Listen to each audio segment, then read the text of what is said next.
આગળ વાત સુરતની તો સુરતમાંથી નકલી તોડબાજ પત્રકાર ઝડપાયો। એક વેપારી પાસેથી 22,51,000 રૂપિયા પડાવ્યાનો આરોપ છે। પ્રકાશ રાઠોડ નામનો પત્રકાર સાપ્તાહિક અખબાર ચલાવતો। ફરિયાદી અલ્પેશ કેલાણીએ ઉધનામાં બાંધકામ કર્યું હતું। બાંધકામ વિરુદ્ધ અરજી કરી ન તોડવાનો હવાલો આપી પ્રકાશ રાઠોડે ટુકડે ટુકડે 22,51,000 રૂપિયા પડાવ્યા। જોકે બાંધકામ તોડી પડાતા જ ફરિયાદીએ પૈસા પરત માંગતા પ્રકાશ રાઠોડે જાનથી મારી નાખવાની ધમકી આપી। ફરિયાદ થતા જ પોલીસે તેની ધરપકડ કરી છે।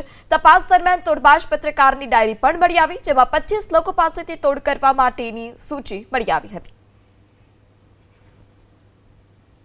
એક જે આ ગુનાનો આરોપી છે, મુખ્ય આરોપી પ્રકાશ દેવજી રાઠોડ, કે જે સો કોલ્ડ પત્રકાર છે અને પોતાનું પવિત્ર દર્પણ નામનું સાપ્તાહિક ચલાવે છે, એણે આવી અને ધમકી આપી અને એમને જણાવ્યું કે તમે કાંઈ પણ ગેરકાયદેસર બાંધકામ કરશો તો હું એસએમસી અને જિલ્લા સ્વાગતમાં ફરિયાદ કરી તમારું તમામ બાંધકામ તોડાવીશ, તમને આર્થિક નુકસાન પહોંચાડીશ।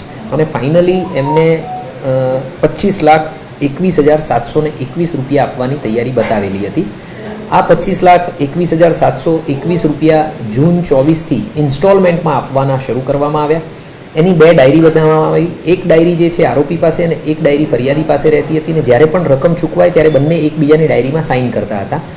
ડિસેમ્બર 24 સુધીમાં 22 લાખ રૂપિયા અપાઈ ગયા હતા। આરોપીએ એમના બાંધકામમાં કોઈ પણ તોડફોડ નહીં કરવામાં આવે એવી ગેરંટી આપી હતી, પણ એસએમસીના ધ્યાને આવતા ડિસેમ્બર 24માં જ્યારે ઇલીગલ બાંધકામ તોડી પાડવામાં આવ્યું ત્યારે ફરિયાદીએ આરોપીની પાસેથી પૈસા પાછા માંગ્યા। તો આરોપીએ પૈસા પાછા આપવાના બદલે એમને ધમકી આપી, અને ધમકી આપ્યા બાદ એક પણ રૂપિયો પરત કરેલ નહોતો।